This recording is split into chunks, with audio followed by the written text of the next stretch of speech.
Alléluia. Et j'offre l'or au roi des rois. J'offre l'encens au souverain sacrificateur. Oh, j'offre l'ami à l'agneau immolé. Et je me prosterne pour ta... C'est tout centré sur toi seul, Jésus. J'offre l'or, oui, j'offre l'or au roi des rois. Éloigne ce faux raisonnement qui te fait croire que tu n'as pas d'or, que tu n'as pas d'encens, que tu n'as pas de myrrhe. Sa divine puissance a déjà pourvu pour cela. J'offre la myrrhe à l'agneau immolé. Et je me... Oh, approchons-nous du trône de la grâce et adorons en présentant l'or de notre adoration. J'offre l'or. J'offre l'or au roi des rois. J'offre l'encens au souverain sacrificateur. Tu es Jésus, j'offre la myrrhe, l'agneau qui ôte le péché du monde. Et je me prosterne, et je me prosterne pour Amen. Oh, seulement avec nos voix, j'offre l'or. J'offre l'or. Nous y sommes, bien-aimés. Au roi des rois, j'offre l'encens au souverain sacrificateur. J'offre l'ami à l'agneau immolé. Et je me prosterne pour ta... Amen. Nous sommes à ce lieu de cœur à cœur avec lui. Je t'adore, je te loue, seulement nos voix. Je t'élève, roi de mon cœur. Je t'adore, je te loue. Je t'élève, roi de mon cœur. Je t'adore, je te loue, je t'élève, roi de mon cœur. Je t'adore, je te loue, pour qui tu es. Je t'élève, roi de mon cœur. Emmanuel,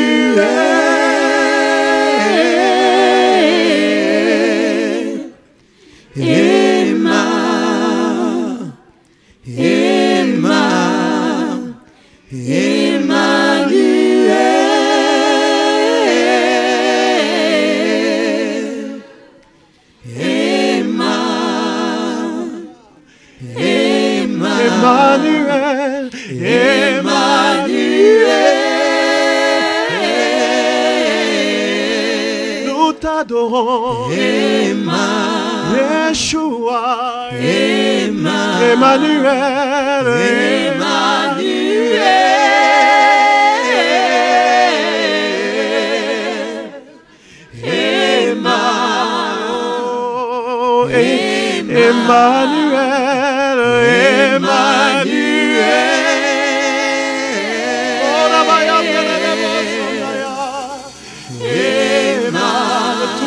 cœur et de toute notre force, Emmanuel, de toute notre âme, Emmanuel, quelqu'un l'adore, de tout son être, Emmanuel. Je l'entends dire chez toi, quelqu'un répond l'eau de l'adoration. Quelqu'un répond l'eau de l'adoration. Les fleuves jaillissent. Emmanuel.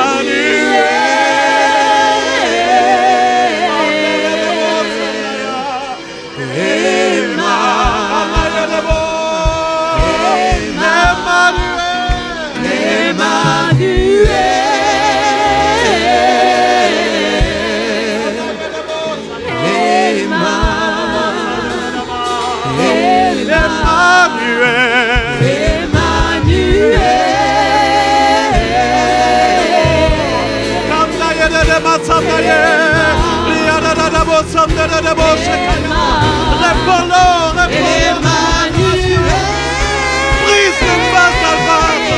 Ce matin, sacrifice de louange est élevé. Les vases d'albâtre sont brisés. Des parfums sont répandus. Emmanuel. J'ai confiance en toi. Confiance en toi. Emmanuel, Emmanuel. J'ai confiance en toi. Car tu es toujours tu es toujours Emmanuel.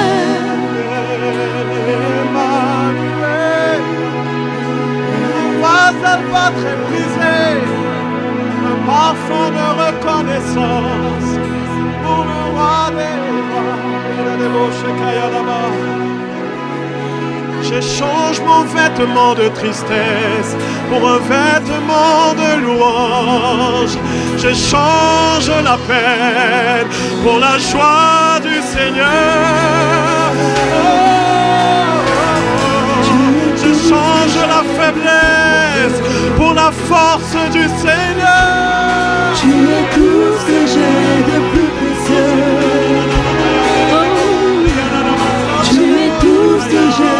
Plus précieux.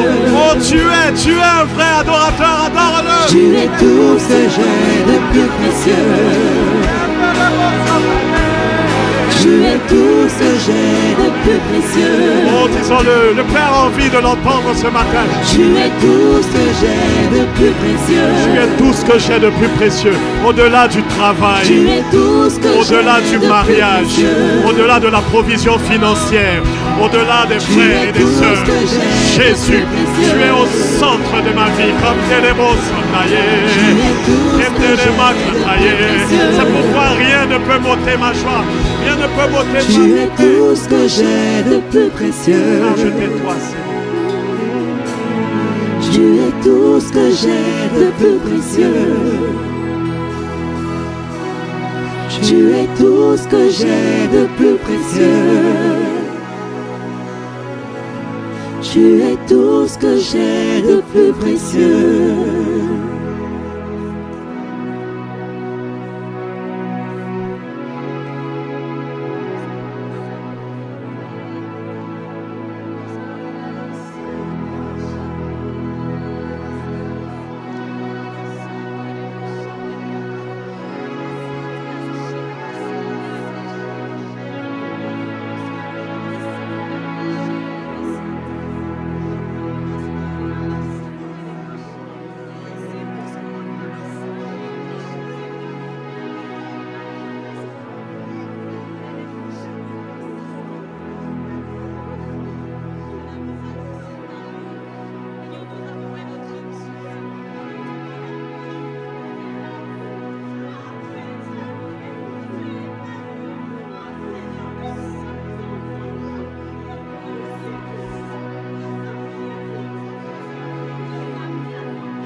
C'est à toi seul qu'appartiennent aujourd'hui et dans tout le siècle le règne, la puissance et la gloire.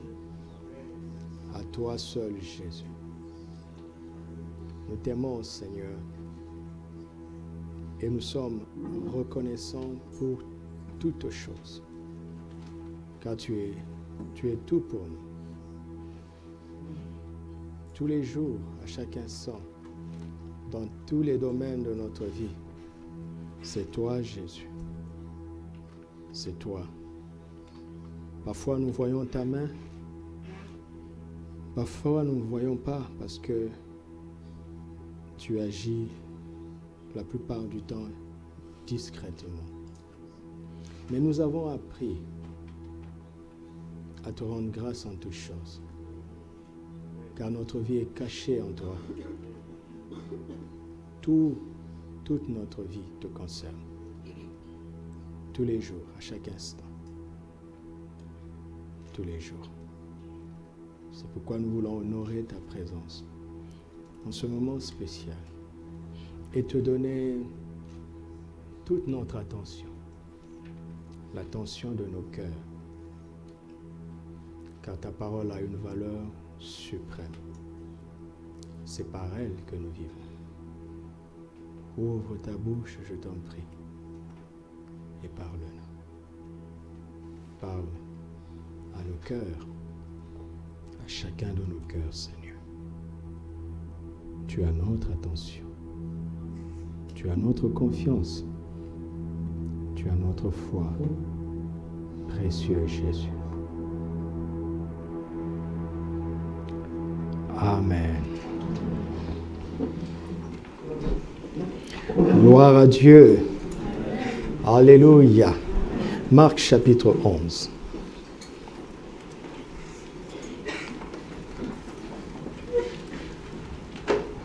Le langage des commandants des montagnes. Numéro 2. Le langage des commandants des montagnes, c'est de cela dont nous parlons. C'est une suite à l'assemblée du deuxième culte. Prenez l'habitude d'être fidèle à un culte pour être dans la suite. Alléluia. Marc chapitre 11, à partir du verset 12e. Le lendemain, après qu'ils furent sortis de Béthanie, Jésus eut faim. C'est un aspect de son humanité, n'est-ce pas? Donc, ce qui va arriver concerne un homme. Amen. Cette séquence où célébrer son humanité nous prouve que s'il y a un humain ici, il peut vivre ce que Jésus a vécu ici. Il y a un humain ici? Verset 13.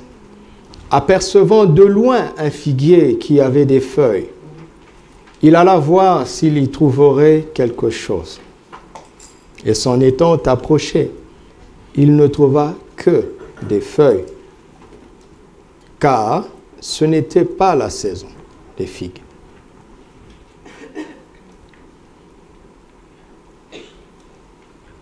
Prenant alors la parole, il lui dit, que jamais personne ne mange de ton fruit. Et ses disciples l'entendirent. Donc il parla de manière à ce que les disciples entendent. Verset 15. Ils arrivèrent à Jérusalem. Souvenez-vous que ceci s'est passé à Béthanie. Donc changement de ville. Ils arrivèrent à Jérusalem et Jésus entra dans le temple. Il se mit à chasser ceux qui vendaient et qui achetaient dans le temple. Il renversa les tables des changeurs et les sièges des vendeurs de pigeons dans le temple. Et il ne laissait personne transporter aucun objet à travers le temple. Comment est-ce qu'on l'a laissé bousiller tout ça? Une seule personne. Qu'est-ce qui s'est passé? Verset 17. Et il enseignait. OK? Après avoir mis de l'ordre dans le temple, il commence par enseigner. Et il enseignait et disait, n'est-il pas écrit, ma maison sera appelée une maison de prière pour toutes les nations. Mais vous en avez fait une caverne de voleurs. Les principaux sacrificateurs et les scribes, j'ajoute qui avaient cautionné ce commerce dans le temple, l'ayant entendu, cherchèrent les moyens de le faire périr, car ils le craignaient, parce que toute la foule était frappée de sa doctrine. Quand le soir fut venu, Jésus sortit de la ville. Le matin, en passant, les disciples virent le figuier séché jusqu'aux racines. Pierre, se rappelant ce qui s'était passé, dit à Jésus, « Rabbi, regarde, le figuier que tu as maudit a séché. » Jésus prit la parole et leur dit, « Ayez foi en Dieu. Je vous le dis en vérité, si quelqu'un dit à ce figuier, c'est ça? Si quelqu'un dit à ce figuier, à cette montagne, ôte-toi de là et jette-toi dans la mer, et s'il ne doute point dans son cœur, mais croit que ce qu'il dit arrive, s'il ne doute point en son cœur, soulignez, s'il ne doute point en son cœur, mais croit que ce qu'il dit arrive, il le verra s'accomplir. C'est pourquoi je vous dis, tout ce que vous demanderez en priant, croyez que vous l'avez reçu et vous le verrez s'accomplir. Ça ne s'arrête pas. Et lorsque vous êtes debout, faisant votre prière, si vous avez quelque chose contre quelqu'un, pardonnez-le. Ça, c'est une autre dimension. Dans Matthieu 6, il dit, si quelqu'un a quelque chose contre vous, d'accord? Posez d'abord votre offrande, allez vous réconcilier. Ça, c'est une autre dimension. Mais ici, si vous avez quelque chose contre quelqu'un, pardonnez, afin que votre Père qui est dans les cieux vous pardonne aussi vos offenses. Mais si vous ne pardonnez pas, votre Père qui est dans les cieux ne vous pardonnera pas non plus. On a l'impression que ici, ça accumule sujet sur sujet. N'est-ce pas? C'est comme un mélange, un panaché de beaucoup de choses. Jésus ne fait pas de coq à l'âne. Il a la suite dans les idées. Verset 27. Il se rendit à nouveau à Jérusalem. Et pendant que Jésus se promenait dans le temple, les principaux sacrificateurs et les scribes et les anciens vinrent à lui et lui dirent, « Par quelle autorité fais-tu ces choses? Qui t'a donné l'autorité de le faire? Par quelle autorité et qui te l'a donné? » Ok? Et lui, verset 29, Jésus leur répondit, « Je vous adresserai aussi une question. Répondez-moi, et je vous dirai par quelle autorité je fais ces choses. Le baptême de Jean, venait-il du ciel ou des hommes? Répondez-moi. » Mais ils raisonnèrent ainsi entre eux. Si nous répondons du ciel, il dira, pourquoi donc n'avez-vous pas cru en lui? Et si nous répondons des hommes, ils craignaient le peuple, car tous tenaient réellement Jean pour un prophète. Alors il répondit à Jésus, nous ne savons, ou bien nous ne savons pas, menteur. Et Jésus leur dit, moi non plus, je ne sais pas, il ne peut mentir. Vous avez vu? Le mensonge ne peut pas sortir de sa bouche. Moi non plus, je ne vous dirai pas par quelle autorité je fais ces choses. Mais je les fais par une certaine autorité, mais je ne vous le dirai pas. Amen. Parole du Seigneur. Bon dimanche à tous. Que Dieu vous bénisse. Allez et pratiquez. Romains chapitre 10, versets 8 à 11.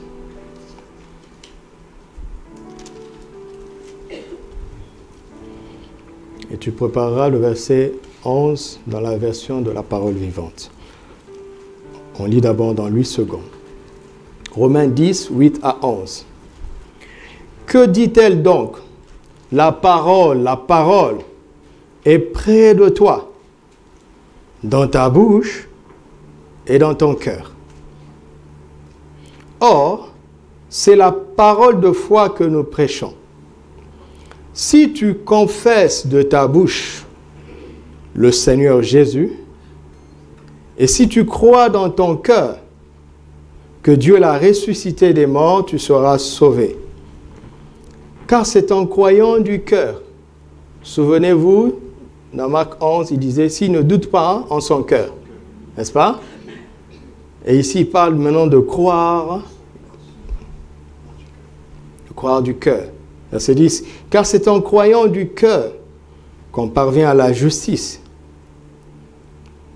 Et c'est en confessant de la bouche qu'on parvient au salut, selon ce que dit l'Écriture.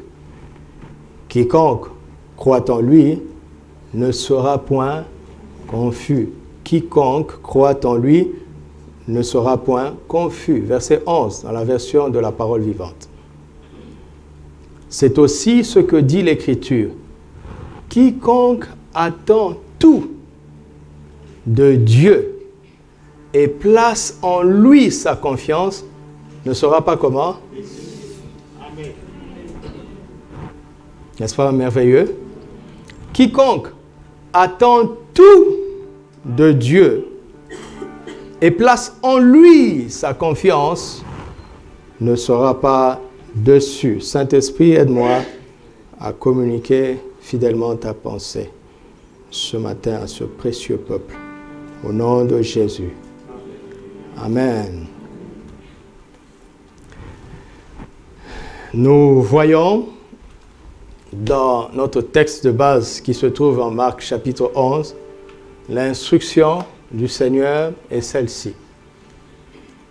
Si vous avez foi en Dieu, vous ordonnerez aux montagnes, à cette montagne, de se déplacer et de se jeter dans la mer. Et si vous ne doutez pas dans votre cœur, ce que vous dites va se réaliser. Donc il y a là le secret des commandants des montagnes. Ok?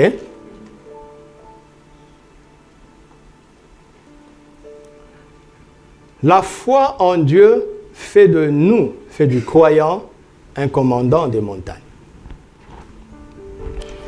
Et on a l'impression qu'il y a un mélange de sujets, comme je vous l'ai dit, mais un commandant, c'est une autorité, n'est-ce pas? C'est une personne qui a de l'autorité. Et ce n'est pas par hasard que cette séquence se termine par une question d'autorité. Vous avez vu? Une question d'autorité. Et vous savez, nous minimisons trop les principaux sacrificateurs, les scribes et les pharisiens. Mais c'était des gens qui connaissaient des choses, mais qui choisissaient malheureusement d'être incrédules pour des intérêts cupides, politiques. L'histoire montre qu'ils craignaient certaines personnes plus que Dieu. Par exemple, un jour, ils sont venus demander à Jésus s'il est permis de donner l'impôt à César. L'autorité romaine avait soudoyé l'élite religieuse corrompue pour contrôler le peuple. Parce qu'Israël était un peuple croyant. Et pour contrôler le peuple, l'autorité romaine avait réussi à soudoyer l'élite religieuse. Ce n'est pas nouveau comme ça se fait ici. Pas ici, je veux dire, dans notre temps, où pour contrôler le peuple, certaines autorités parfois passent par des pasteurs corrompus. Parce que, puisqu'ils parlent soi-disant de la part de Dieu, ils peuvent manipuler le peuple. Je connais un pays, je ne le citerai pas, où le dictateur de l'époque avait donné beaucoup d'argent à certains leaders ecclésiastiques de son pays et il a mis dans leur bouche un message de Romains. Toute autorité vient de Dieu. Et subitement, pendant plusieurs mois, dans toutes les églises, curieusement, un seul message était prêché. Vous voyez par exemple une classe religieuse à Jérusalem du temps de Jésus appelée les Hérodiens. Vous avez entendu parler des Hérodiens? Hérodiens. Hérodien vient de quoi? De Hérode. Hérode était qui? Le roi de la partie pauvre d'Israël, la partie du sud, la Galilée. Pilate était gouverneur. Vous entendez le mot? Gouverneur de la partie riche d'Israël, le nord, la Judée. Là où il y avait Jérusalem. Et nous savons qu'Israël était sous le contrôle de l'Empire romain. Posez-vous la question, pourquoi appelle-t-on Pilate un gouverneur et appelle-t-on Hérode un roi? Pilate était romain. Il avait le titre de gouverneur parce que c'est ce que l'Empire romain faisait. Quand l'Empire romain colonisait un territoire, il envoyait César, envoyait un Romain gouverner la colonie, un Romain. Et ce Romain ne portait pas le titre de roi, mais de gouverneur. Curieusement, l'Empire romain a permis qu'Israël ait un roi, mais dans la partie inférieure. Et ce roi était Hérode. Hérode était un juif à la solde de Rome. C'était un traître pour avoir un titre royal. Ce sont les enjeux de la vie. Vous savez, Satan ne travaille pas toujours avec les démons. Il travaille aussi avec la ruse dans des jeux économiques et politiques. Et ça fait que le temple de Dieu, qui était le temple d'Hérode, il y a des étudiants de la Bible ici, n'est-ce pas? C'était le temple de qui? D'Hérode. Voilà, ça montre la ruse d'Hérode. Pour avoir un peu les faveurs d'Israël, il a bâti un temple. Alors qu'il était à la solde de Rome. Et rien ne dit qu'Hérode était de la tribu de Juda. Rien ne prouve qu'il était descendant de David. Sachant que pour régner en Israël, il fallait être de Juda. Et curieusement, il y avait des gens comme Joseph, le père adoptif de Jésus, qui était de Juda, mais qui était un simple charpentier. Et qui ne vivait pas dans la Judée, mais qui vivait en Nazareth, en Galilée. Parce que la Judée était occupée par Rome. J'ouvre cette parenthèse parce qu'il y a ici des gens qui seront des autorités politiques, des autorités économiques. Votre foi va être éprouvée. D'accord? Les mêmes choses reviennent. Il n'y a rien de nouveau sur la terre. Sous le soleil, ça change juste les formes. Quand tu étudies bien la Bible, tu ne seras surpris par rien. Parce que les mêmes choses se répètent. Je prie ici que personne à qui le Seigneur donnerait une position d'autorité ne devienne un Hérode.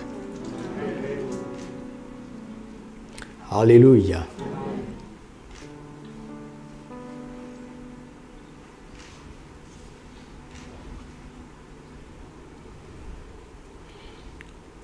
J'ai expliqué ce qui s'est passé le dimanche dernier. Je résume. La foi que nous avons reçue comme un don est un langage spirituel. C'est une manière de parler. Et c'est un langage spirituellement autoritaire. Très autoritaire. Mais, puisque c'est une autorité qui s'exerce par la foi, il doit échapper aux cinq sens, au domaine naturel. Jésus parle à un figuier, n'est-ce pas? Et le lendemain, Pierre lui dit, Seigneur, Rabbi, regarde, le figuier que tu avais maudit a séché. Jésus dit, aie foi en Dieu. Souvenez-vous que cette séquence a commencé par la mention selon laquelle j'avais faim. Donc, on souligne l'humanité de Jésus. C'est quelque chose qu'un humain peut faire s'il a foi en Dieu. Un humain comme toi et moi, à condition d'avoir foi en Dieu. Ok? Maintenant, si tu as foi en Dieu, tu discerneras au-delà du figuier une certaine montagne qui l'empêche de donner au Seigneur le fruit qu'il attend. Mais c'est difficile à discerner parce que l'intelligence, le raisonnement va dire ce n'est pas la saison. Vous comprenez? Donc, si tu restes sur le plan naturel, tu vas accepter ça. Il y a des situations que nous acceptons parce que nous nous sommes donné une raison acceptable sur le plan naturel. Alors que si Dieu t'ouvrait les yeux, tu comprendrais que le point de vue du ciel, le point de vue d'en haut est tout à fait différent.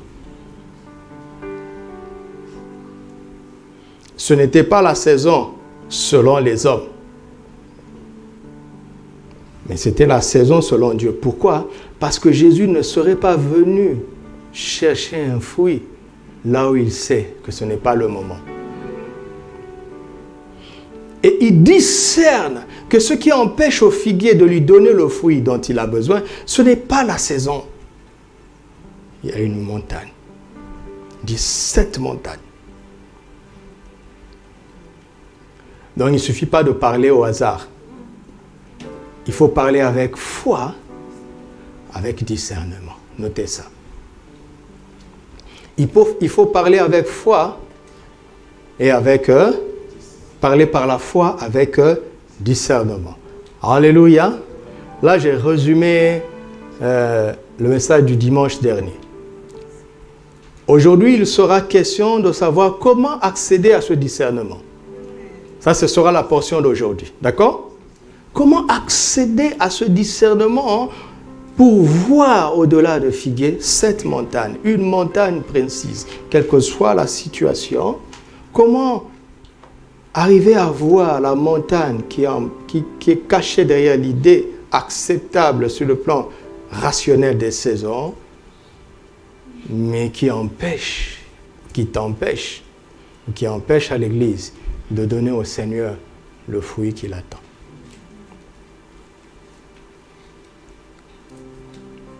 Mais nous allons progresser.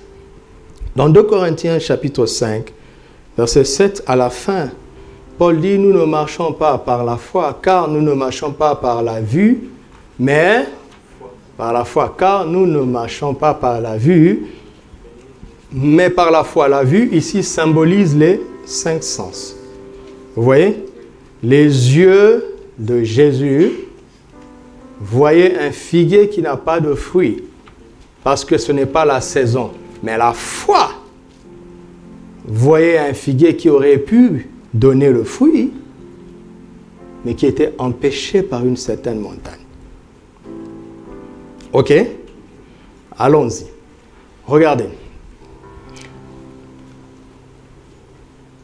Nous devons comprendre les enjeux naturels et spirituels. Nous devons très bien les comprendre. Vous savez, quand on parle des choses spirituelles, Cela ne veut pas dire qu'il faille ignorer complètement, définitivement ce qui est naturel. Non, Jésus dit ceci. Si je vous parle des choses terrestres et vous ne comprenez pas, comment comprendrez-vous quand je vous parlerai des choses célestes? N'est-ce pas? Dieu, notre Dieu, est le Père du naturel et du spirituel. Toutes les lois naturelles qui existent sont une invention divine.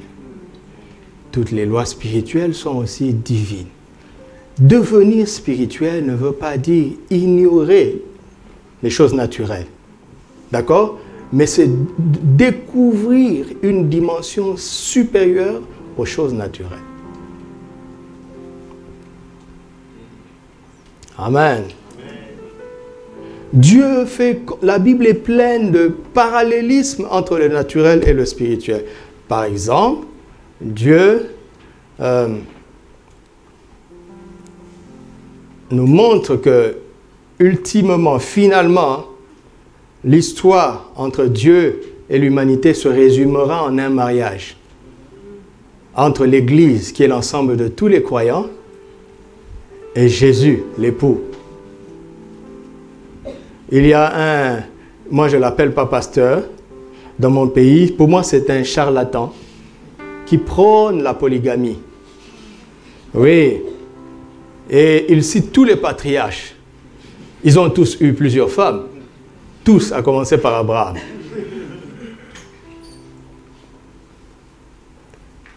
Et il ne peut pas prêcher sans parler de Salomon.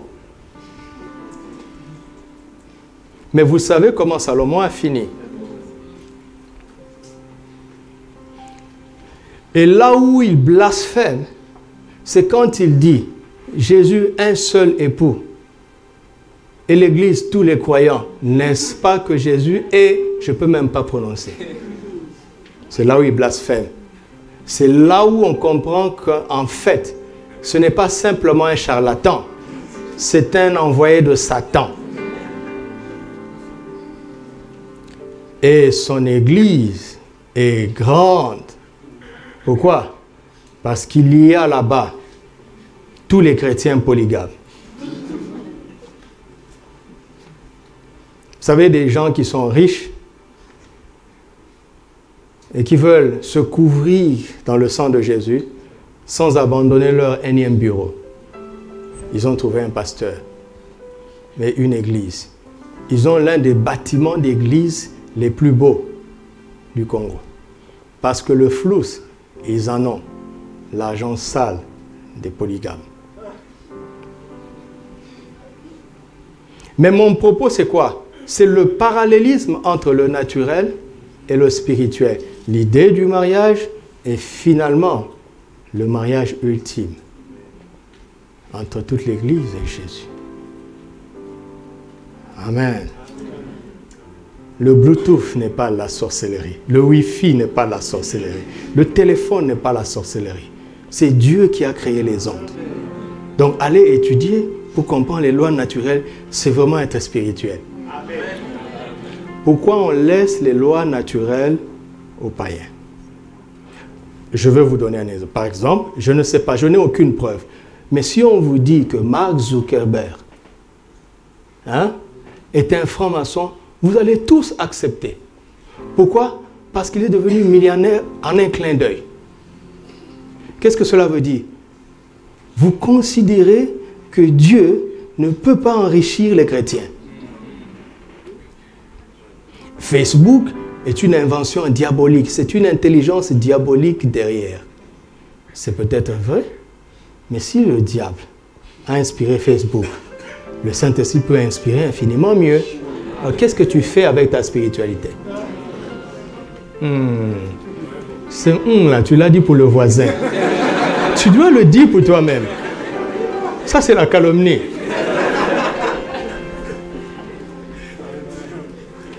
Écoute, regardez comment la Bible commence. Au commencement, Dieu créa quoi? Les cieux et la terre. Et puis on parle de la terre. Mais c'est Dieu qui a créé ça. L'électricité existait déjà avant qu'on le découvre. La téléphonie existait déjà. D'accord? Les médicaments existaient déjà dans les arbres et dans les plantes. Mais ce n'est pas Satan qui a créé les plantes. Pourquoi quand quelqu'un invente quelque chose d'exceptionnel, on dit que c'est un sataniste? Pourquoi? Pourquoi? C'est une mauvaise confession qui bloque tes capacités intellectuelles. Mais par contre, on ne peut pas transformer l'eau en vin naturellement. D'accord? On peut guérir le cancer sans la chimio, par l'imposition des mains. Donc ça, c'est une loi spirituelle qui est au-dessus des lois naturelles. Regarde, Jésus, il dit, tout pouvoir m'a été donné, dans les cieux seulement? Dans les cieux seulement? Sur la terre aussi, n'est-ce pas? Où est le pouvoir que nous avons sur la terre, si ça appartient à Jésus? Puisqu'il a dit, allez, délégation d'autorité. Mais si tu te fermes toi-même, tu vis en attendant le ciel, tu peux subir beaucoup de choses. Alléluia. Je prie que Dieu donne une certaine onction à quelqu'un ici qui va se lever et va venir arrêter le projet Caleb. Dites-moi combien ça coûte. Je paye cash.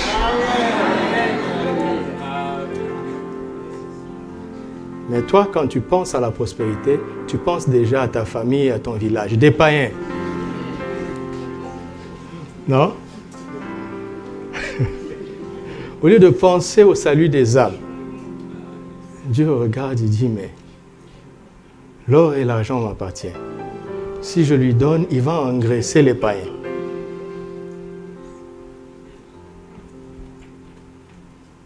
Dieu est le Dieu du naturel. Il est aussi le Dieu du surnaturel. Alléluia. Que Dieu vous donne une grâce, d'une intelligence et d'une sagesse exceptionnelle à l'école et au travail. Que Dieu vous donne une capacité intellectuelle exceptionnelle d'invention dans les choses de la terre. Je disais aux étudiants vendredi dernier comment, quand j'ai commencé à croire au Saint-Esprit dans les études, entre autres les expériences que j'ai faites, un jour, on avait un examen de physique. Et nous étions dans une très bonne école, heureusement pour moi. Et il y avait une certaine classe où on prenait les élites. C'est-à-dire, à chaque fois que vous passez en classe supérieure, on prend les 5 premiers de toutes les classes. Je vous ai déjà raconté ça. Et dans cette classe-là, la moyenne était de 16 sur 20. La moyenne. Et au dernier trimestre de l'année, tous les professeurs s'entendaient pour donner des exercices extrêmement difficiles parce qu'ils étaient fatigués d'être humiliés par les élèves. Donc, il y avait, quand on passait ces examens-là, on savait que s'il y a 5 questions, il y a 2 questions inaccessibles.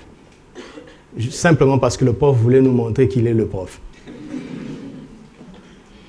Et un jour, nous étions en train de faire cette composition. Le niveau de notre classe faisait que les 3 questions, la plupart allaient réussir. Donc, tous nous savions que le meilleur, c'est celui qui va bosser dans les 2 autres questions. Tout le monde savait, c'était comme ça. Là, ils ont créé, on appelait ça l'émulation, les prêtres jésuites, parce que j'ai étudié chez les prêtres jésuites. Ils créaient une telle émulation que quand on donne un devoir ou bien un contrôle, il n'y a pas de surveillant. On ne communique pas. Parce que si je te donne une réponse, tu seras mieux que moi. Et si je te laisse tricher, tu seras mieux que moi. Il n'y avait pas de surveillant. Et je vous raconte ce que j'ai vécu. Et ce jour-là, c'est comme si on m'a ouvert la tête. Et je sentais l'air frais passer. Et j'ai eu une astuce. J'ai massacré l'examen positivement. Et c'était tellement extraordinaire que quand le prof est venu, vous savez, une science exacte, quand tu as réussi, tu sais déjà. Tu peux déjà donner la note avant de remettre au prof. Donc je savais déjà, mais je suis resté tranquille. Je savais que dans 2 jours, je serais la star de la classe. Ne vous en faites pas, ce n'était pas moi le premier. Il y avait un gars là, c'était... À l'époque, on disait que c'était un sorcier, mais maintenant, je ne parle plus comme ça. Et Le lendemain, quand le prophète est venu avec les notes, il choisit toujours l'un d'entre nous pour distribuer la copie à chacun. On n'était même pas nombreux. Et il a gardé ma copie.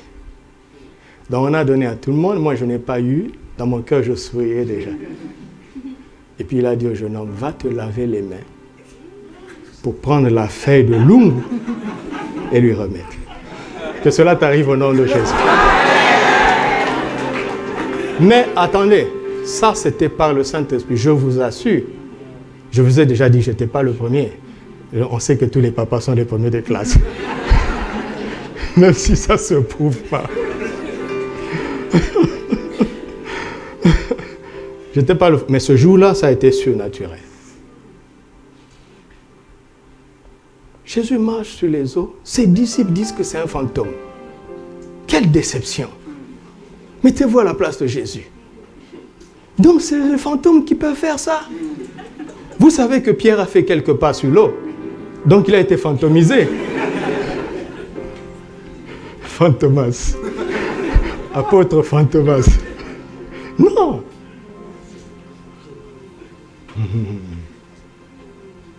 Maintenant écoutez. Pourquoi je vous dis ça? C'est pour vous emmener là d'où je viens. Regarde. On voit avec les yeux. Pas vrai? On sent avec quoi? On goûte avec? On entend avec?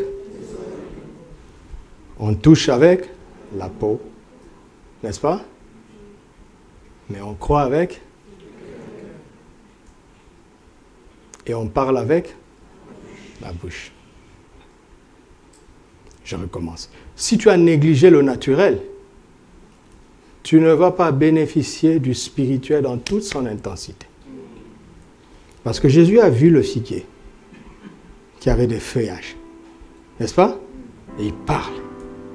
Mais quand il leur dit, si tu parles et que tu ne doutes pas, quoi?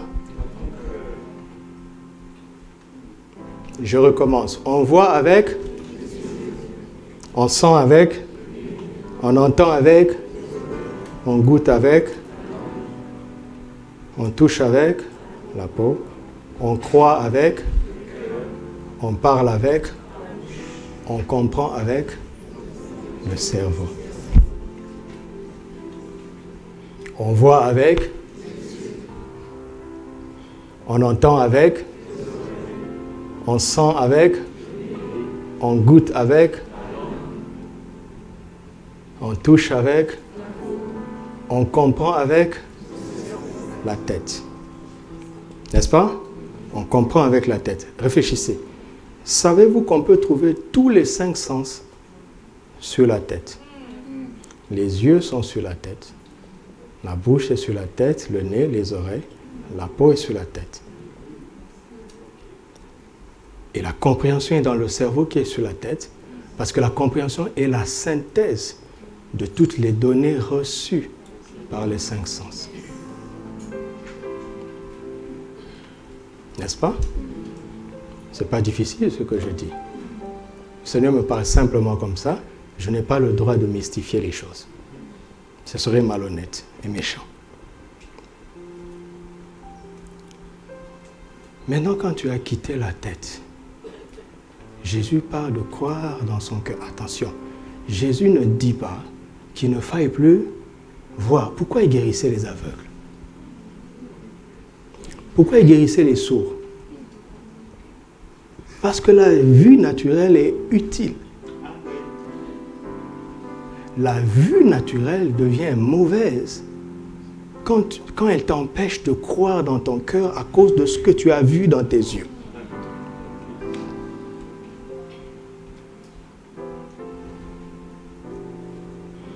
Et Jésus est la tête de l'Église, n'est-ce pas? Ça veut dire quoi? Ça veut dire que nous devons apprendre à voir avec ses yeux, à sentir avec son nez, à entendre avec ses oreilles, à goûter avec sa langue. Donc, comme je vous l'ai dit dimanche dernier, ça c'est blanc. J'ai vu la couleur blanche par mes yeux. Mais si Jésus me dit que c'est rouge, je dis Amen. Parce que j'ai choisi de voir, de regarder avec les yeux de Jésus. C'est ça la foi.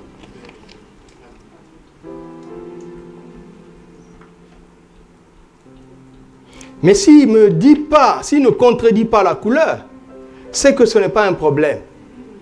C'est que je dis que c'est blanc.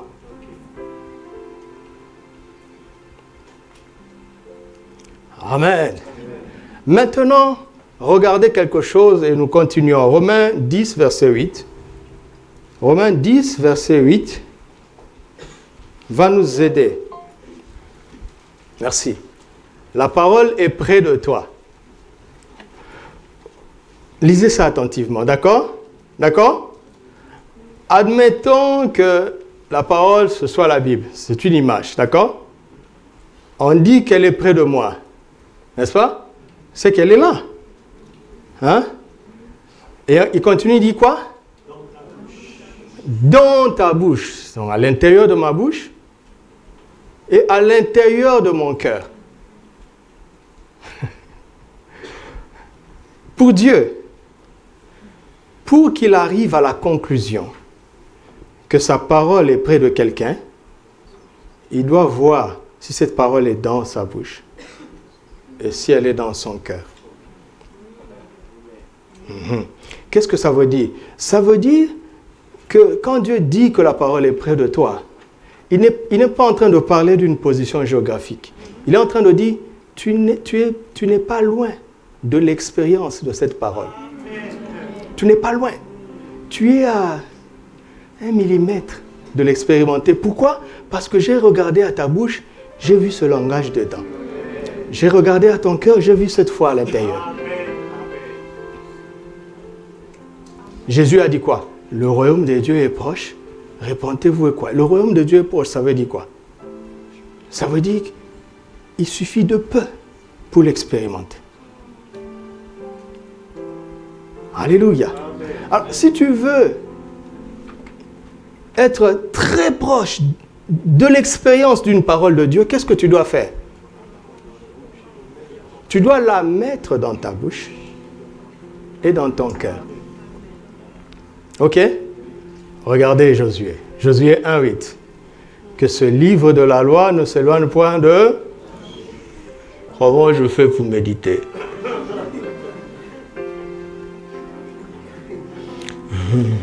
Seigneur, permets-moi de me détacher un peu parce que je dois l'ouvrir pour méditer. C'était un langage spirituel.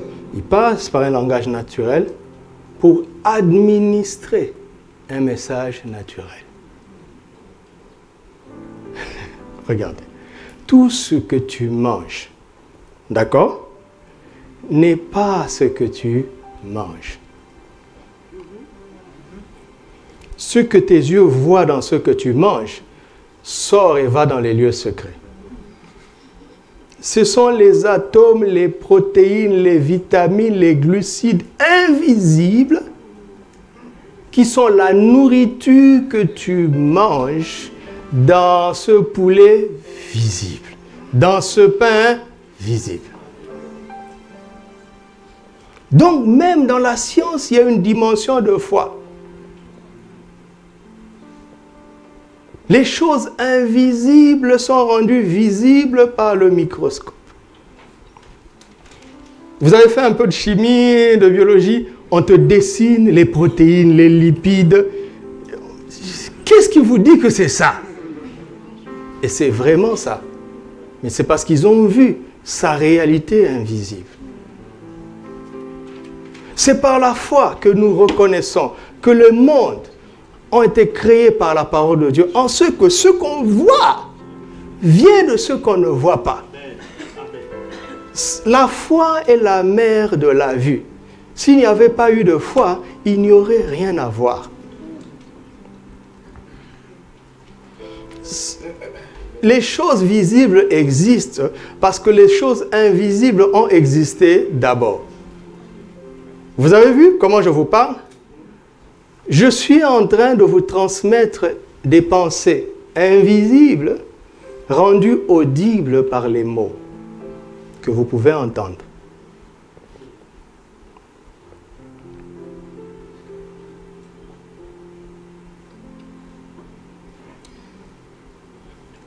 Je disais donc que ce livre de la loi ne s'éloigne pas de ta bouche d'abord. Médite-le jour et nuit pour agir fidèlement selon tout ce qui est écrit. Souvent, quand je fais allusion à ce verset, si vous avez remarqué, je dis médite-le. N'est-ce pas? C'est faux. C'est médite-le. On raisonne avec la tête, on médite avec son cœur. Souvenez-vous de Acte 5. Ananias, comment Satan a-t-il rempli ton cœur au point que tu mentes au Saint-Esprit? Vous avez nourri une pensée dans votre cœur, une mauvaise pensée. On ne médite pas avec la tête. On raisonne avec la tête. Mais on médite avec le cœur. La parole de Dieu vise d'abord notre cœur. Mais mon intention ici, c'est de voir la priorité de Dieu. Vous voyez dans Romains 10, 8, il parle de la bouche d'abord, avant de parler du cœur. C'est simple ce que je dis, j'espère. Et dans Josué 1, 8, il parle aussi de la bouche d'abord, avant de parler de méditer. N'est-ce pas? Et dans Marc 11, quand Jésus explique le langage des commandants de la foi, il dit si quelqu'un dit à cette montagne, donc il faut d'abord le dire, mais s'il ne doute pas dans son cœur. Donc la priorité est d'abord sur la bouche. Regardez, une chose aussi simple va te montrer si tu fonctionnes. D'accord? La parole de Dieu, c'est la parole de foi que nous prêchons, n'est-ce pas? C'est la parole de foi que nous prêchons, c'est la parole de foi que nous prêchons. Voici une chose simple, le Seigneur nous aide. Si tu veux savoir quelle est ton approche des Écritures, est-ce que c'est une approche intellectuelle ou bien une approche révélationnelle? D'accord? Pour le savoir, c'est simple. Il suffit de voir comment tu te comportes avec les Écritures. Si tu attends de comprendre avant de parler, tu raisonnes. Si tu parles avant de comprendre, tu crois.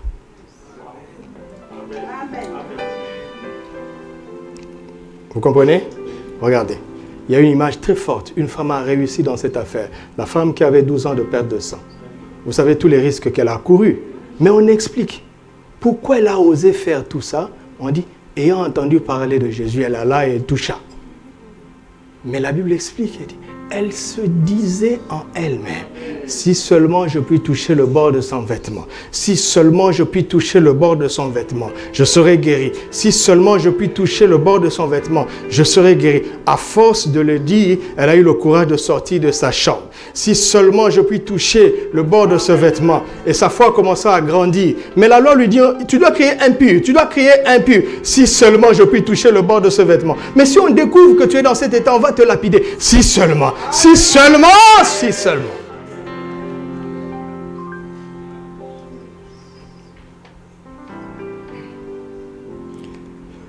Pourquoi c'est important pour Dieu de parler avant de méditer? C'est important pour Dieu, pourquoi? Nous sommes en train de lui montrer que nous avons une confiance absolue en lui. S'il dit que c'est ça, alors je dis que c'est ça, quand bien même je n'aurais pas compris encore. Parce qu'il ne peut pas se tromper, il ne peut pas me tromper, il ne peut pas mentir. Je ne comprends pas pourquoi il dit que c'est rouge, alors que mes yeux voient que c'est blanc, mais je sais que si il y a quelqu'un qui doit se tromper dans cette affaire, ce n'est pas lui. Alors je dis que c'est rouge.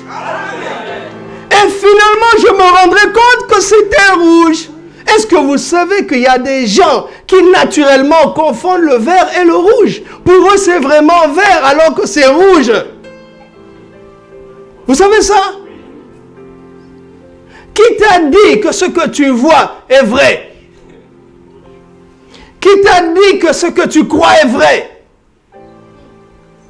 Qui t'a dit, figuier, que ce n'est pas la saison? Qui t'a dit ça? D'où vient cette idée? Dieu vient vers Adam. Il dit, Adam, où es-tu? Il dit, j'ai entendu ta voix. Et je me suis caché parce que tu es nu. Dieu dit, mais qui t'a appris ça? Qui t'a appris? T'ai-je dit que c'était mal? Quand j'ai emmené Ève à toi, tu étais habillé? Quand j'ai emmené tous les animaux pour que tu les nommes, tu étais habillé? Quand je t'ai placé dans le jardin et que je t'ai dit de garder, de cultiver, étais-tu habillé? D'où vient qu'aujourd'hui, tu ne peux pas t'approcher de moi sans vêtements? Qui t'a appris ça? Et tu es fier de ton vêtement de figuier. Parce que tu as changé de raisonnement. Et à partir de la chute, l'homme n'accepte plus ce que Dieu dit tel qu'il le dit. Il n'accepte plus. Parce que la chute est profonde. C'est un changement de pensée. Lisez Genèse chapitre 6. La première fois que Dieu regrette, il regrette pourquoi? Parce que les pensées de l'homme se tournent uniquement, vous entendez? Uniquement vers le mal. Il n'avait pas le choix entre le mal et le bien. Non, il lui restait qu'un seul choix. Ça a changé sa manière de penser. Ça fait que même quand Dieu parle, ça bute aux autres raisonnements. Nous devons réapprendre à dire ce que Dieu dit avant de le comprendre. Tu m'entends? Si tu refuses ça, tu restes là. Je ne resterai pas avec toi. Et parfois, c'est de la folie. N'est-ce pas? Parce que les raisonneurs vont dire, mais voyons, c'est une bande d'illuminés. Quelle étude leur pasteur a faite? Mais voyons. Ils sont assis là en train d'écouter un illettré. N'avez-vous pas lu que Dieu prend les choses faibles pour confondre qui? Dieu prend les choses folles pour confondre qui? Qui t'a dit que tu es faible? Qui t'a dit que tu es fou? Paul parle comme ça parce que nous sommes regardés comme des fous. Mais nous ne sommes pas fous. Lisez Paul à la fin de sa vie dans Actes. Agrippa lui dit, ton grand savoir te fait déraisonner. Il dit, non, je ne suis pas fou, roi Agrippa. Ce sont des paroles pleines de sens. Tu dois être fier de l'évangile. Tu dois être fier de ce que Jésus dit. Parce que c'est ça qui est la vérité. C'est ça qui est intelligent. Le reste n'est pas intelligent. Tout ce qui contredit ce que Jésus dit, ce n'est pas intelligent. Lisez Romains 1.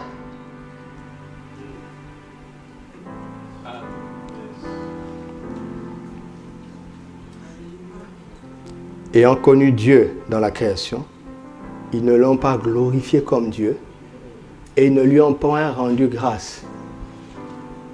Ils se sont égarés dans leurs pensées. Alors leur cœur a été plongé dans les ténèbres. Et curieusement, les hommes ont commencé à avoir des attirances envers les hommes. Et vous savez, quand vous rencontrez un homosexuel, c'est vraiment normal pour lui. Il ne prouve aucune attirance envers une personne de l'autre sexe. Et vous accuse de racisme. Il dit, vous êtes homophobe.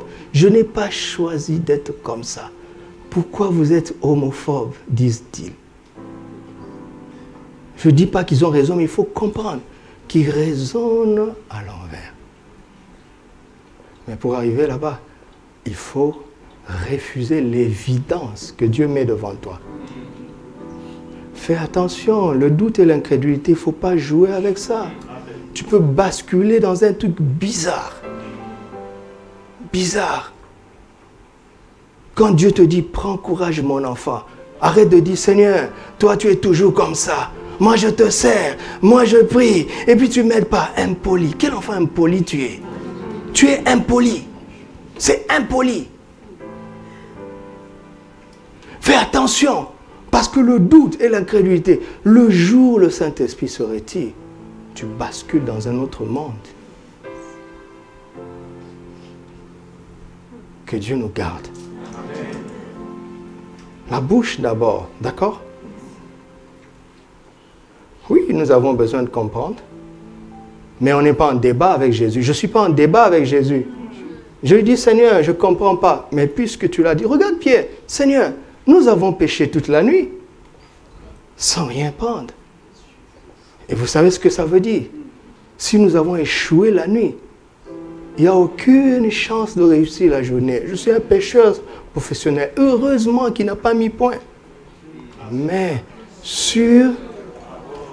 Je ne comprends pas ton affaire là, mais je vais jeter quand même. On va voir. Il dit, prenez ces vases, remplissez le dos, donnez à l'ordonnateur du repas. On sait que l'ordonnateur veut du vin. Mais Marie les avait prévenus. Est-ce que Marie dit, faites tout ce qui vous expliquera? Il a dit ça? Marie a dit quoi? Non, faites tout ce qui vous expliquera. C'est ça? Parce que, écoute, il ne nous doit pas d'explication. Un Seigneur ne doit pas d'explication. Tu obéis ou pas? Mais comme il est bon, il ne nous force pas non plus. Mais nous devons apprendre. Parfois, quand on s'assoit pour réfléchir, mon épouse et moi, sur notre parcours, pour juste rendre grâce à Dieu qui nous a aidés jusqu'ici et qui continuera à le faire. Il y a des séquences de notre vie, je me demande, mais quelle mouche m'avait piqué? Aucune mouche.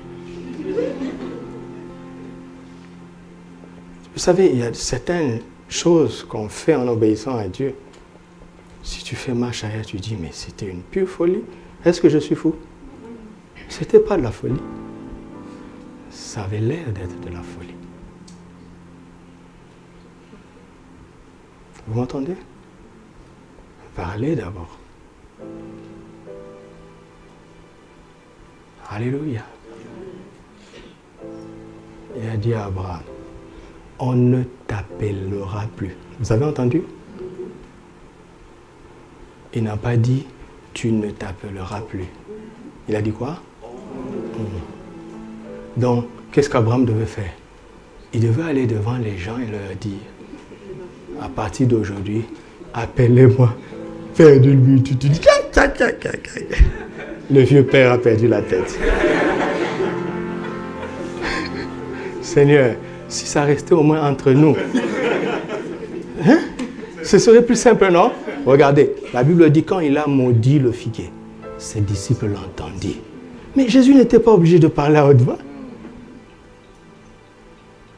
Et la preuve que ses disciples ne l'avaient pas pris au sérieux, du moins Pierre.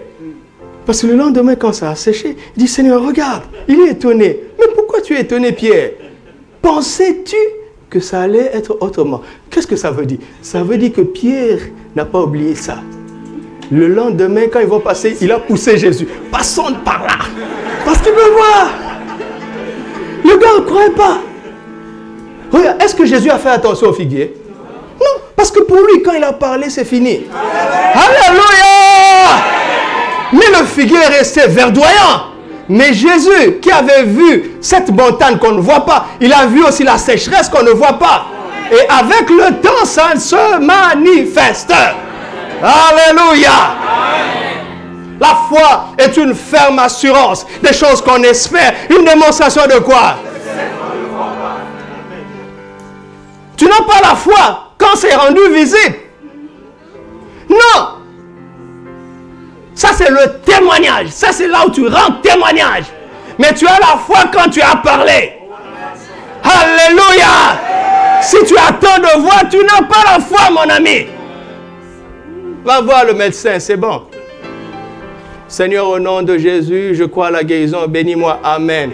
Seigneur, c'est toi qui donnes l'intelligence aux pharmaciens et aux médecins. Écoute, tu aurais dû prier seulement la deuxième phase. Parce que c'est lui qui donne l'intelligence aux médecins. C'est pas mauvais. Tu triches à l'école et puis tu viens rendre témoignage. Le Seigneur m'a béni, j'ai réussi. Si c'était du temps de Moïse, la foudre qui allait tomber là sur le champ.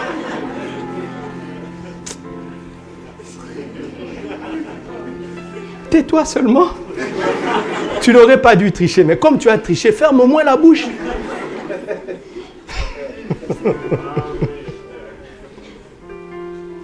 La foi, ce n'est pas quand on l'a vu.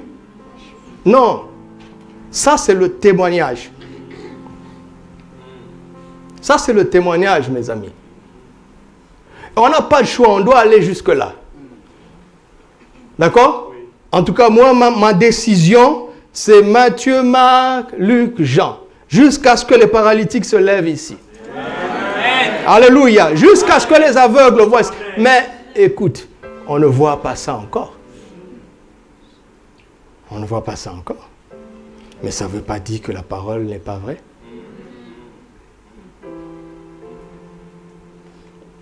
Dites-moi, quelle est la partie de la Bible où tu vas échapper au miracle, au surnaturel? Vous voyez? C'est pour ça que les prédicateurs d'aujourd'hui sont bloqués dans les prophètes. Parce qu'il n'y a pas de miracle là-bas. Ésaïe, Jérémie jusqu'à Malachie. D'accord? Et dans la loi de Moïse, alors que Moïse avait beaucoup de miracles. Si tu vas dans un roi, tu es accueilli par Élie et Élisée. Si tu dépasses Matthieu, tu es accueilli par Jésus. Alors là même, si tu vas dans Actes et on te dit, hé mon ami, regarde-nous. Tu vas dans les Épîtres, quelqu'un dit Christ en moi, l'espérance de la gloire. Christ en toi. Toi, Paul. Il dit, j'ai été crucifié avec Christ. Paul, attends. Le jour où on a crucifié Jésus, il y avait 2 personnes. Toi, tu étais chez les pharisiens.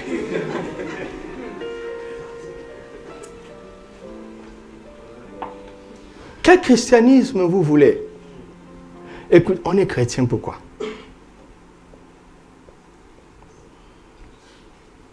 On est chrétien pourquoi? Pour faire de la bonne morale avec la Bible, mais toutes les religions ont une bonne moralité. Non? Écoutez, si vous lisez les écrits de Bouddha, c'est tellement beau. Il dit, le pasteur a dit que c'est beau. Oui, je vous dis, humainement, c'est beau. Mais ça ne change personne. Si vous lisez Aristote, Platon, Socrate, vous parlez de l'amour platonique, non? Platonique. C'est l'amour de Platon. Nous, notre amour n'est pas platonique. C'est agaponique. Ce n'est pas un amour naturel, ce n'est pas l'excellence morale de l'amour, non. C'est l'amour spirituel, l'amour de Dieu. Méditez-le avec le torrent, vous allez voir. La Bible dit Dieu est amour. Or, nous sommes ses enfants. Tel père, tel fils. Donc, je suis quoi? Amour. Si je suis amour, donc il n'y a plus d'espace pour moi de haïr quelqu'un. Mais si j'aime, je peux haïr un peu. Mais si je suis amour, il est inconcevable que je haïsse.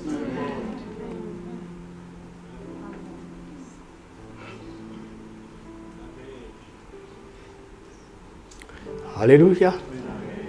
Alors, je veux conclure aujourd'hui. Alors, comment on fait pour parler de cette manière? Vous voulez le savoir? Vous voulez le savoir?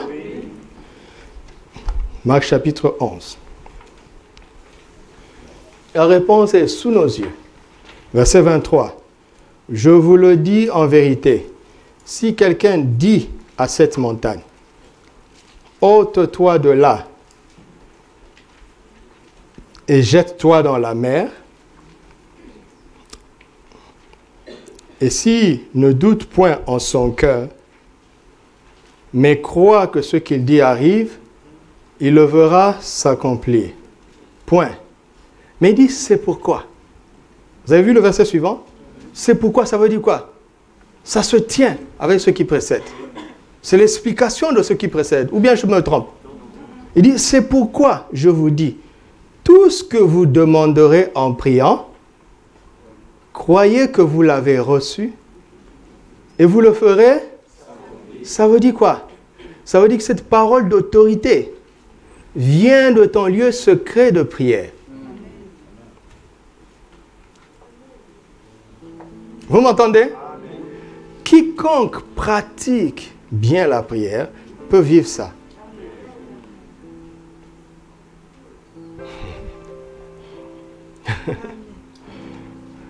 Qu'est-ce que ça veut dire? Ça veut dire que le réflexe de Jésus, peu importe le besoin, c'est de s'adresser à son Père.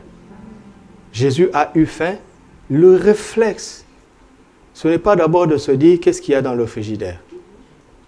Combien de monnaie il y a dans ma poche? Le réflexe c'est papa, j'ai faim. Et papa lui dit, va vers ce figuier qui te donne de son fruit. Jésus arrive, il n'y a pas de fruit. Dieu ne peut pas. Il y a une explication.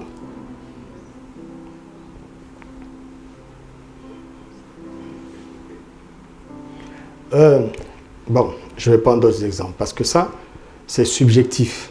Certains vont raisonner, ils vont dire attention, il commence à dire des choses qu'il ne peut pas prouver. Oui, je ne peux pas le prouver, mais je peux vous le prouver ailleurs.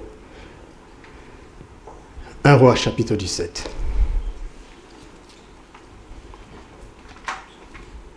C'est où le livre des rois?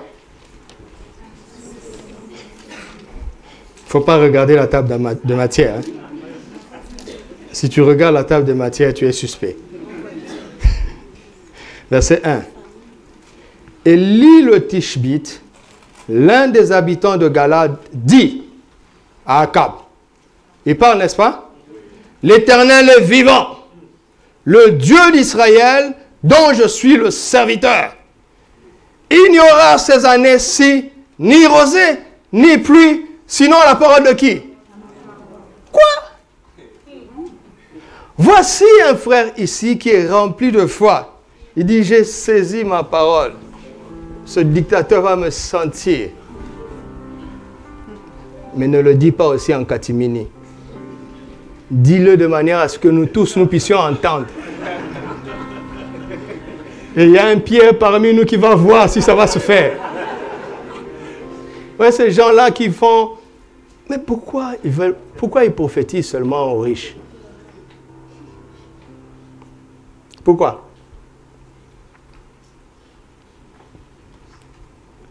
On a l'impression que Élie se levait, surtout qu'il dit sinon à ma parole. Oh, mais Élie ferme le ciel quand il veut, il l'ouvre quand il veut. Si tu continues la lecture, tu te rends déjà compte que le même ciel qui semblait avoir fermé rapidement lui a coûté 7 fois la prière. Ça veut dire prier toutes sortes de prières. C'est ça que ça veut dire. Prier tel qu'on ne peut plus prier autrement. Épuiser tout ce qu'on sait sur la prière pour ce sujet. Il semblait avoir fermé le ciel facilement. Mais pour ouvrir, on voit déjà qu'il a pratiqué la prière. Jusqu'à ce que vienne le Saint-Esprit et qui remplisse un dénommé Jacques. Jacques chapitre 5.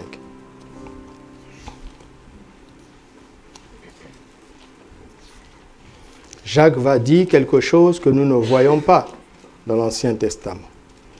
Verset 17. Élie était comment? Un homme de la même nature que nous. Ah bon? Élie était un homme de la même nature que nous. Il pria avec instance pour qu'il ne plût point. Vous voyez? Donc avant de se lever et d'aller parler à Akab, ok? Élie a pratiqué la prière avec instance.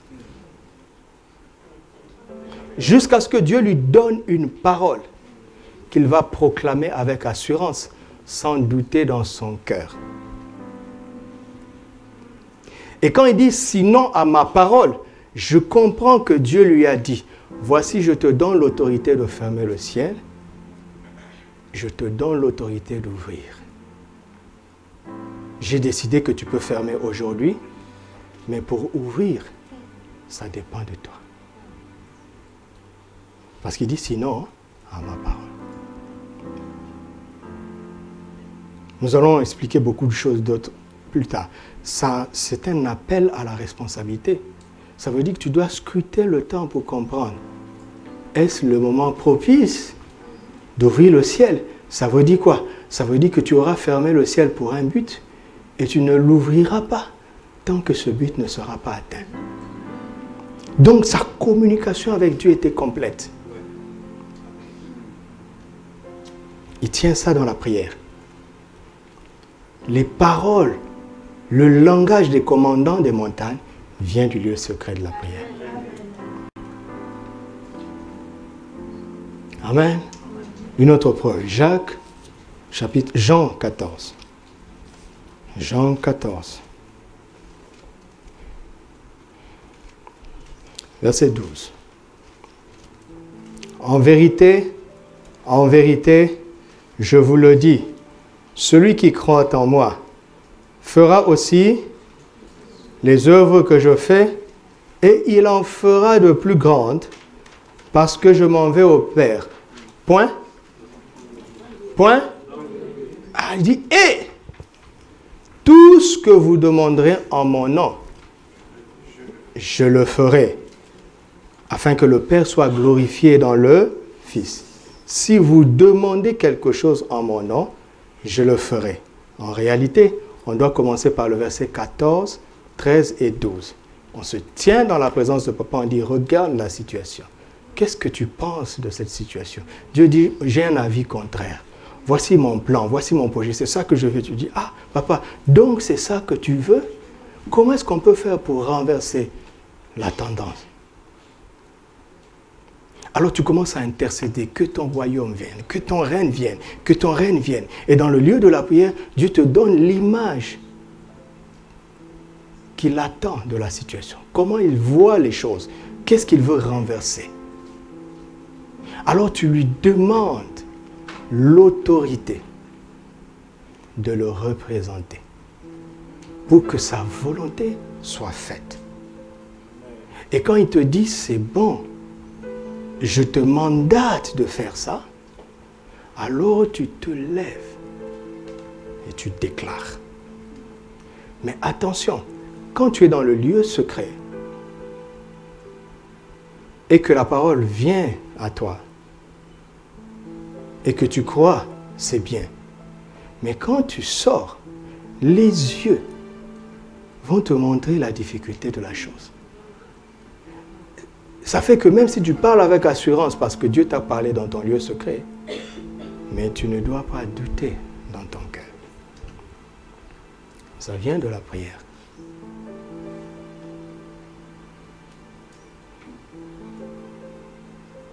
Vous comprenez pourquoi quand Jésus parle au figuier, qu'est-ce qu'il va dans le temple? Il se fâche parce que c'était la maison de prière pour toutes les nations. C'est là où on devait venir prier Dieu, écoutez-moi, pour toutes les nations. Mais c'est devenu une caverne de voleurs. Mais regardez, avant que Jésus ne parle de la prière, il a enseigné. Pour qu'on ne prie pas au hasard. Vous connaissez Romains 8, 28. Nous savons que toute chose concourt. Comment est-ce que l'homme est arrivé à cette assurance? Comment est-ce qu'il est arrivé au point de dire « nous savons » au verset 28? C'est parce qu'au verset 26, il a avoué qu'il ne sait pas. Nous ne savons pas ce qu'il nous convient de demander dans la prière.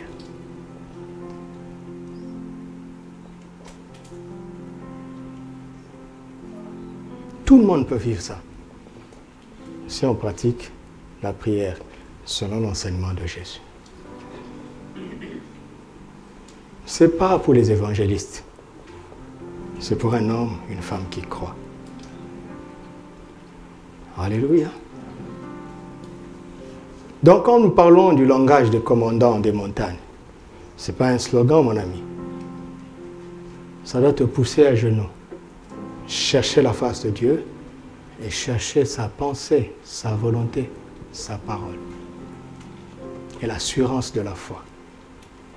Pour décréter les changements que Dieu veut dans toutes les nations. Vous entendez? Vous entendez? Est-ce que vous savez que nous pouvons gérer toutes les nations à partir d'ici? Si ici est une maison de prière, si c'est un temple, notre responsabilité, ça dépasse nos besoins, ça dépasse les besoins de nos familles.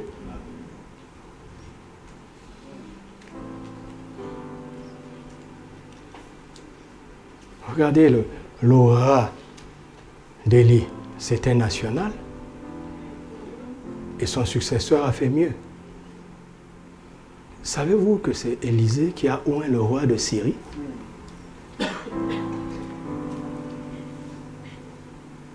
Amen. Tu peux nommer de nouveaux gouvernements dans un certain pays à partir de ta chambre de prière. Alors au lieu d'aller critiquer sur Facebook, mets-toi à genoux.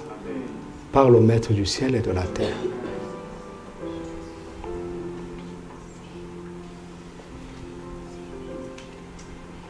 Alléluia.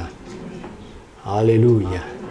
Alors, mettons-nous deux à deux. Demande à celui qui est à côté de toi quel est son pays. Tu lui dis aussi ton pays. Et tu vas payer pour le pays de ton voisin. On pratique en même temps. Je veux donner 2-3 sujets de prière simplement comme ça. Et on répond à la prière. Alors, dis-lui, si tu as un sujet qui te tient à cœur pour ton pays, confie-le à ton voisin, pour ton pays.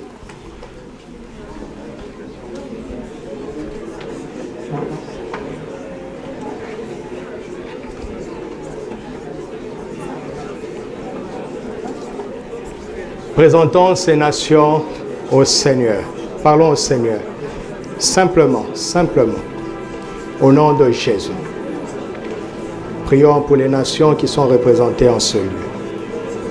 Au nom de Jésus. Seigneur, nous croyons qu'ici est ton temple. Nous croyons aussi que c'est une maison de prière. Et dans Marc 11, tu nous as dit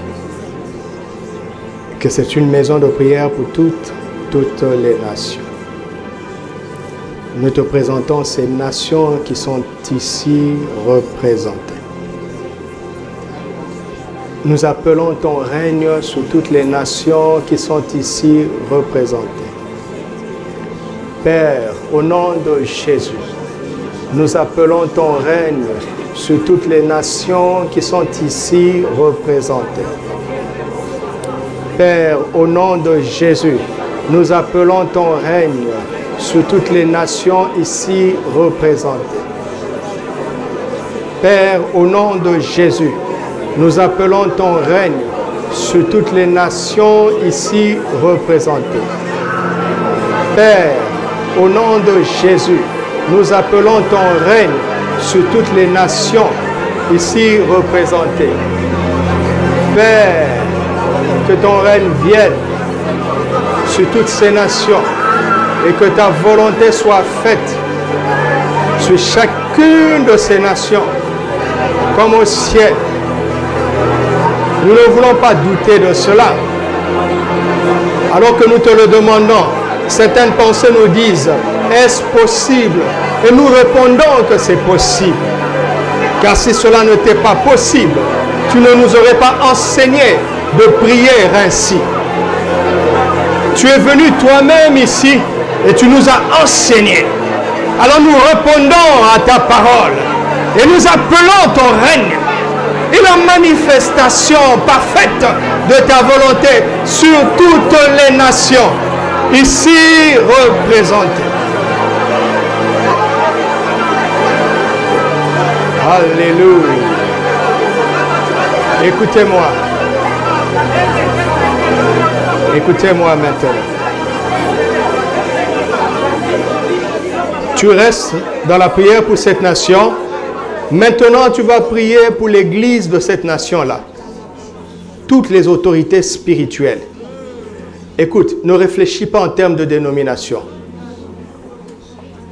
Si cet endroit s'appelle une église, si cette personne s'appelle serviteur de Dieu, Dieu n'a pas besoin de ton jugement parce qu'il n'est pas ton serviteur. Il a prétendu être le serviteur de Dieu. Alors prie pour qu'ils échappent au piège de la ruse du diable. Que l'état de toutes les autorités d'église soit différent de celle des principaux sacrificateurs, des pharisiens et des scribes que Jésus a trouvés dans Marc chapitre 11. Prions. Prions pour tous ces serviteurs et ces servantes de Dieu. Prions pour toutes ces églises dans ces nations ici représentées. Oh Jésus, Jésus, Jésus. Chasse maman de l'église. Chasse la cupidité de l'église. Chasse le vol de l'église. Tu as dit que nul ne peut servir deux maîtres à la fois. Nul ne peut servir Dieu et maman. Elle a dit qu'il est un serviteur de Dieu, qu'elle est une servante de Dieu. Alors nous prions qu'il te serve, qu'elle te serve de tout son cœur. Qu'il ou elle t'adore et te serve toi seul et de tout son cœur. Oh Jésus, mets dans l'ordre dans tout ce qui s'appelle ton église, dans toutes les nations. Mets toi-même de l'ordre, car c'est toi qui as l'autorité pour le faire. C'est toi qui as l'autorité pour le faire. C'est toi qui as l'autorité pour le faire.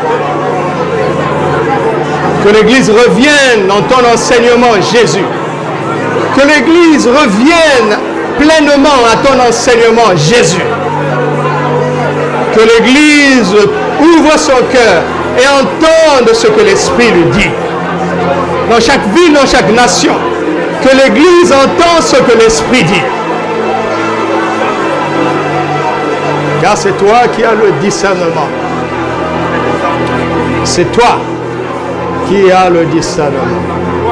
Alléluia. Nous allons nous lever, s'il vous plaît. Alors nous allons prier pour cette nation. Nous allons prier pour cette nation. Nous allons demander quelque chose de spécial sur cette nation. Et j'invite chacun à être sensible à l'esprit pour proclamer les paroles appropriées. En bénédiction de cette nation, nous parlons de bénir, d'accord? Ne maudissez personne, nous parlons de bénir, de bénir. Bénissons cette nation maintenant. Alléluia. Samrin daradagai tabash. Samrin daragai tarabash. Samrin daragai tabash. Zerabande. Rabarabante. Rabababa yikante.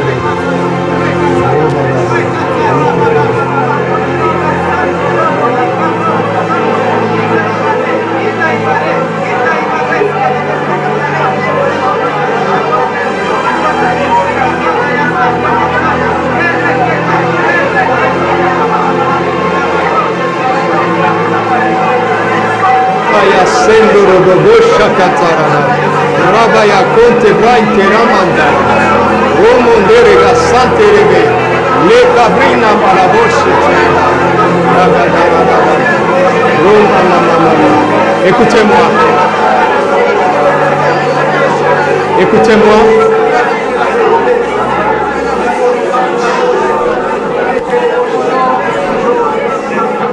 Écoutez-moi s'il vous plaît. L'Esprit vient de me parler. Et je veux que nous soyons vraiment d'accord. D'accord à cette instruction. Jésus attend son fruit à cette nation. Et vous savez que, humainement parlant, ce n'est pas la saison. Alors nous allons ordonner à cette montagne de se déplacer, afin que chaque famille de cette nation donne à Jésus le fruit qu'il attend de lui. Allons-y.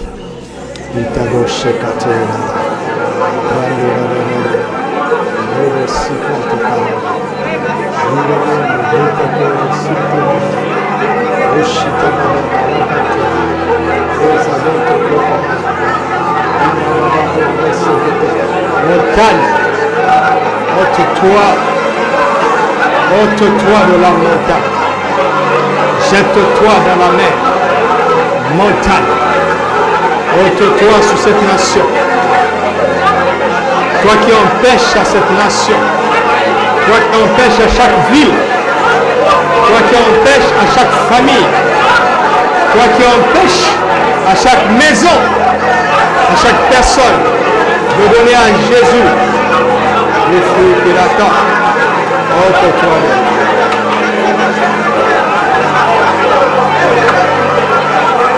Alléluia. Le Seigneur vient de me parler encore. Le Seigneur fait ça avec moi pour que cela vous aide dans votre lieu secret de prière. Vous savez, souvent quand on va prier, on vient déjà avec nos idées, avec nos buts. La vraie prière ne procède pas comme ça. Ne procède pas comme ça. Si tu as des fardeaux, quand tu vas prier, dépose-les d'abord. Parce que tes fardeaux ne sont pas tes vrais sujets de prière. Ton Père sait déjà ce dont tu as besoin.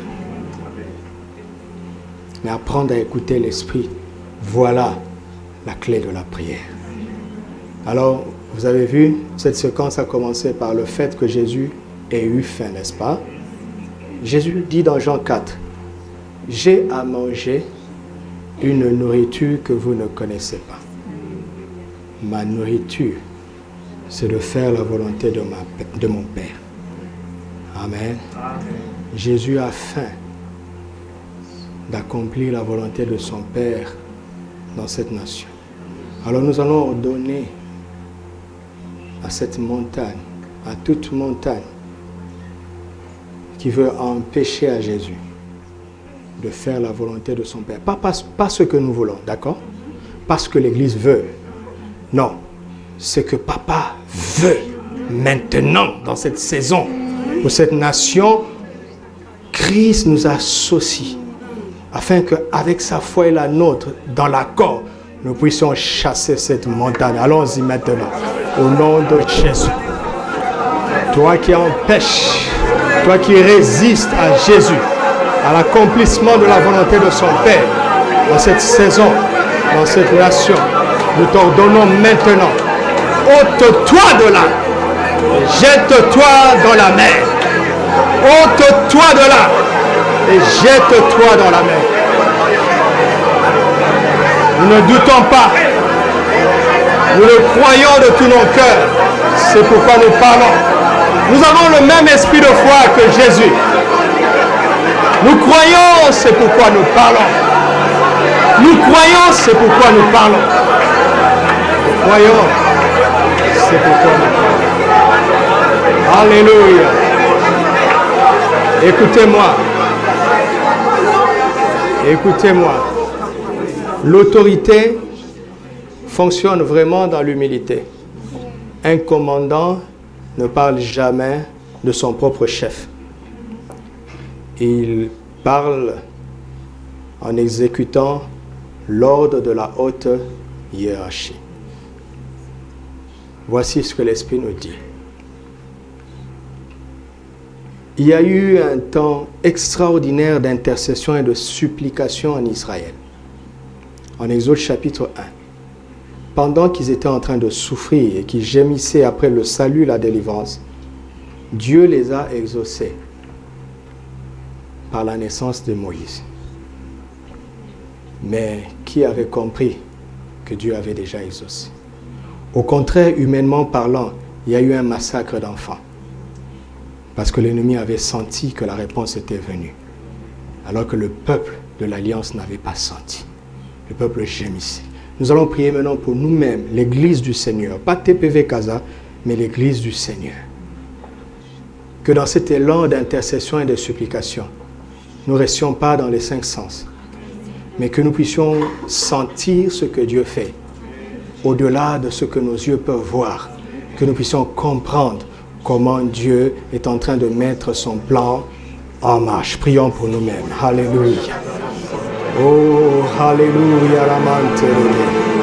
Sarada itakopenta barabashetororadai. Raskande bente prakaramandarada. Rosiabe ragatente. Alléluia. Alléluia. Kente branego saradade. Rekababo shekate rakababa. Esatorada. Alléluia. Alléluia. Merci Seigneur. Merci.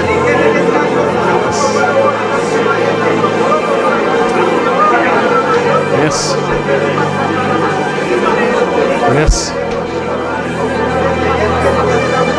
Merci. Merci. Vous êtes bénis de vous associer à Jésus pour sa satisfaction et pour la bénédiction de cette nation. Vous êtes vraiment bénis. Quelque chose d'extraordinaire s'est passé en esprit aujourd'hui. Heureux tous ceux qui y ont participé. Heureux, dit le Seigneur, tous ceux qui y ont participé. N'attends pas de voir, en esprit c'est fait. Tu le verras s'accomplir après, mais c'est fait maintenant. Rendons-lui grâce, rendons-lui grâce. Alléluia. Nous te rendons grâce, nous te rendons grâce. Nous te rendons grâce, nous te rendons grâce. Nous te rendons grâce. Nous te rendons grâce. Nous te rendons grâce.